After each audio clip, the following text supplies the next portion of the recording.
Hey everyone, you're listening to Concentrates with Dr. T, a podcast discussing cannabis science and business. This podcast is published on YouTube and Spotify. Please follow me on Instagram, TikTok, LinkedIn, Facebook, and Discord. Please like and comment with any questions about cannabis you have. On this episode, we'll take a break from the technical knowledge I've been giving the last few episodes and talk about 10 of the biggest news stories affecting the marijuana industry this year. We'll talk about market trends, Delta-8 THC availability, unionization efforts within the industry, and much more. So thank you for listening today. We'll get started shortly.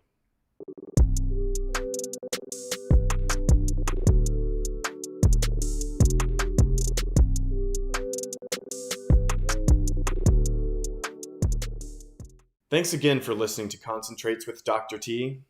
We're going to run through 10 of the biggest stories involving the cannabis industry this year, and I'll give my take on it along the way.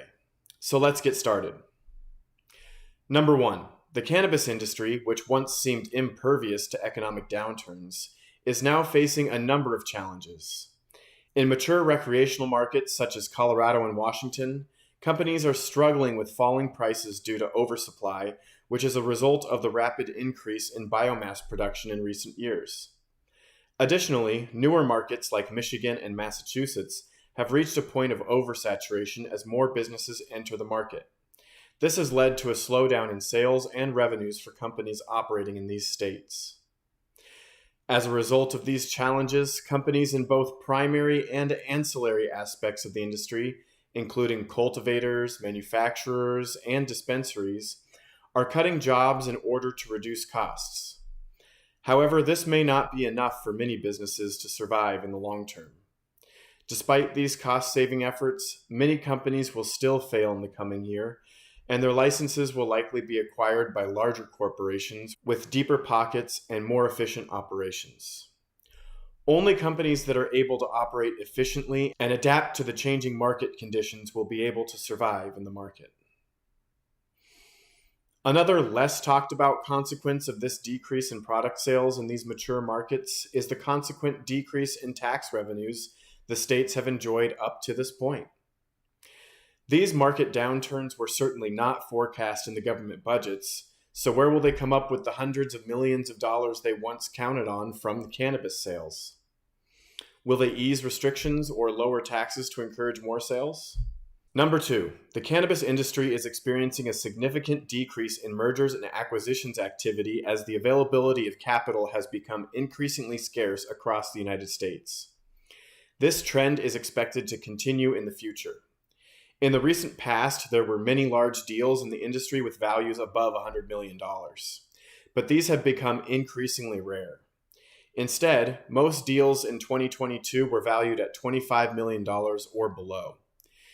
Even the value of deals using all stock or partly stock as payment has dropped significantly, mirroring the overall trend in the stock market. It is unlikely that this trend will change in the near future. Significant investments will still be made in newly formed markets and states that issue new batches of licenses. Number 3. In the past year, most states with legal marijuana markets have implemented regulations for Delta-8 THC products. This includes states with limited marijuana markets and states with well-developed markets.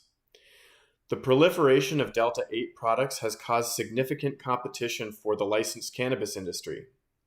The justification for the legality of these products is based on the 2018 Farm Bill, which allows for nationwide hemp cultivation and the production of hemp materials and extracts. Many people mistakenly believe that as long as the plant from which the cannabinoid is extracted meets the legal definition of hemp, it is considered legal. The reality is that the Controlled Substances Act, or CSA, enforced by the DEA, considers hemp-derived Delta-8 THC as unlawful. It is surprising to me that the DEA has not taken any action on this. However, many states have taken their own action, including Colorado having banned the sale of hemp-derived Delta-8 THC anywhere in the state.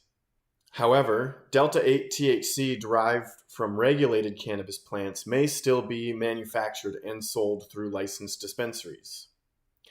The rapid increase in the availability of hemp-derived delta-8 THC makes me wonder how much it is contributing to the decline in marijuana sales in established states like Washington and Colorado. There's also the fact that more states are legalizing their own cannabis programs, so there may be much less diversion of marijuana products from established states.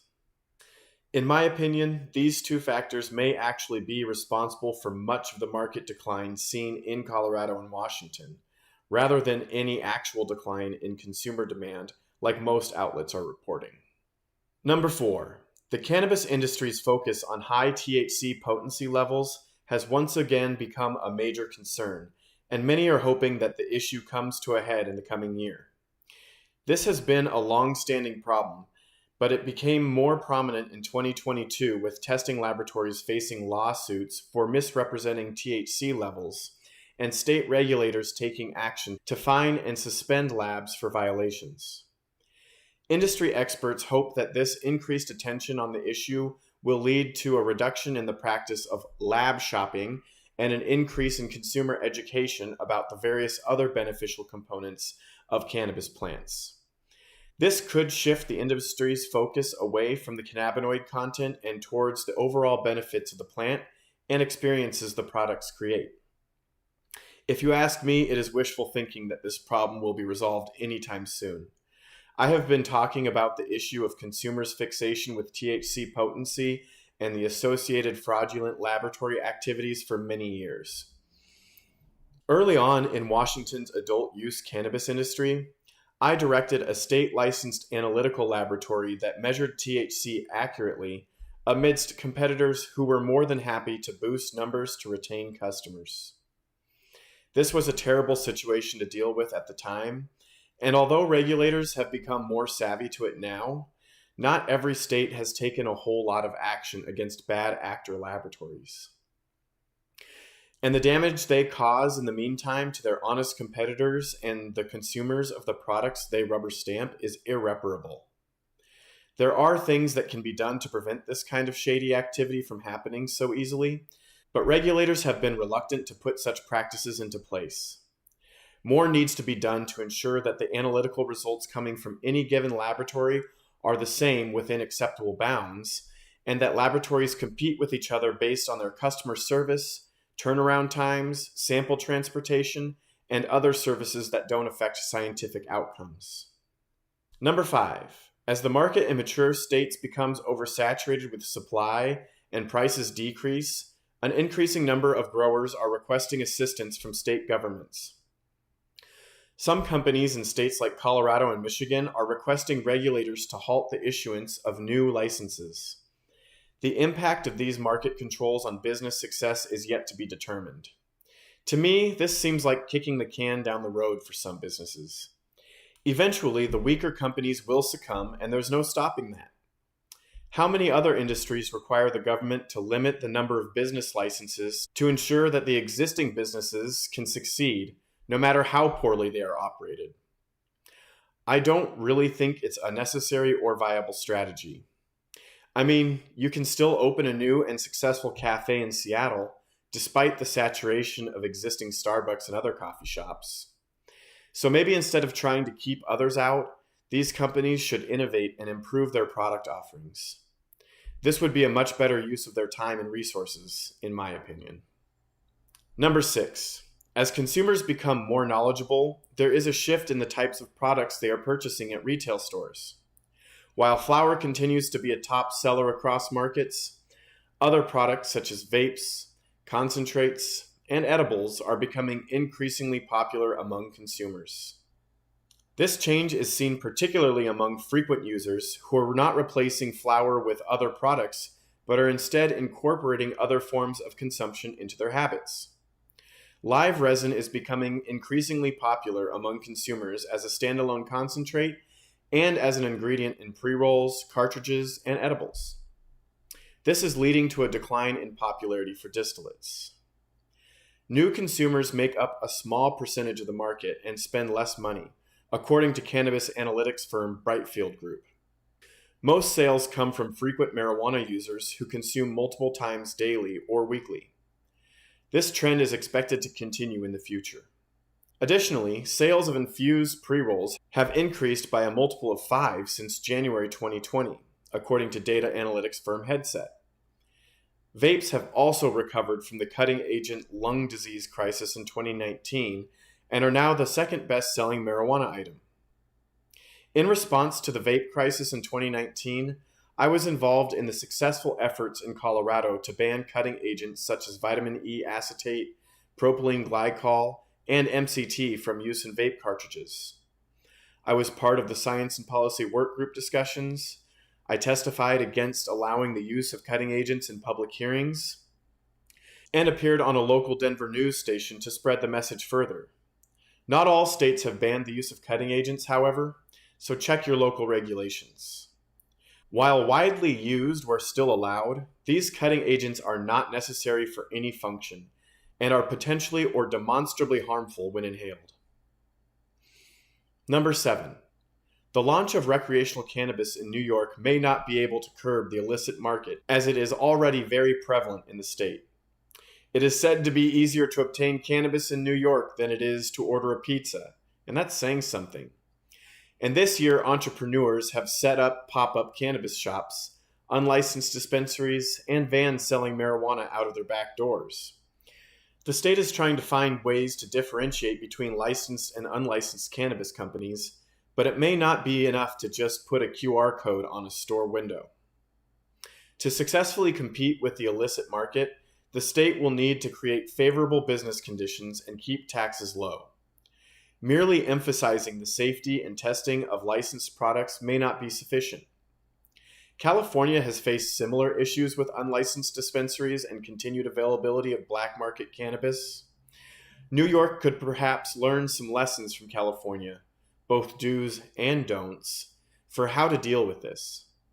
My sense is that between consistent enforcement and the people of New York learning where the licensed dispensaries are, this will become less of a problem. As long as New York doesn't overregulate to the point that legal cannabis is more expensive than black market cannabis, the newly formed legal industry should overtake black market sales easily. The black market will never completely go away, though. There's a black market for cigarettes and alcohol to this day. Number 8.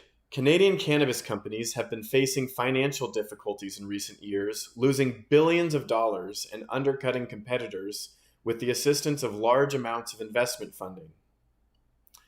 This trend may change as Wall Street's easy money becomes scarce, which would force companies to rely on their own resources.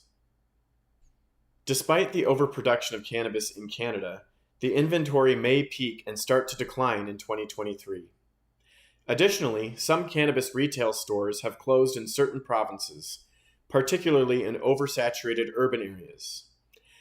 However, there is expected to be a net increase in the number of stores as more dispensaries are founded outside of the saturated cities. The way the market developed in Canada gives several cautionary tales for suddenly legalizing cannabis at the federal level. A more careful province-by-province rollout would have given a chance to cannabis companies of all sizes to establish, rather than just a few large, well-funded companies shipping nationwide. I'm sure everything will eventually work out, but Canada's rollout of cannabis legalization continues to lead to interesting problems. Number 9. The cannabis industry will continue to see an increase in unionization efforts. Organizing groups such as the United Food and Commercial Workers and the Teamsters see the cannabis industry as a prime target for their efforts, given its size and growth potential in the United States. In Canada, labor organizers have reported that unionization and strikes among cannabis retail employees are being driven by concerns such as low pay and health and safety issues. However, not all cannabis companies are supportive of unionization efforts, so there will likely be ongoing conflicts between workers and businesses. While I don't always take a stance on unionization attempts, in the case of the cannabis industry, I think it could be a very good thing to ensure that facilities are up to code, worker safety is a top priority, and worker compensation is fair. Working conditions in the cannabis industry are often deplorable, so unionization could be an effective tool for workers to force companies to create the conditions they deserve. Further, many state and federal regulatory authorities that normally inspect facilities will not enter into cannabis facilities, leaving them unpunished for their workplace safety violations, and therefore remain unincentivized to invest in appropriate processes, facilities, and equipment. Unions could provide that incentive. Number 10. The momentum for marijuana legalization has hit a setback in conservative states in the South and West. But there were some wins in the 2022 election, including successful legalization efforts in Maryland and Missouri. On the federal level, there was hope for banking reform for the cannabis industry, but it once again failed to materialize. Industry members hold out hope that there will be another opportunity in the coming year. Many people consider the ultimate goal to be federal legalization, and President Joe Biden's announcement that his administration will review the classification of marijuana as a Schedule I drug is expected to give advocates and reformers more encouragement.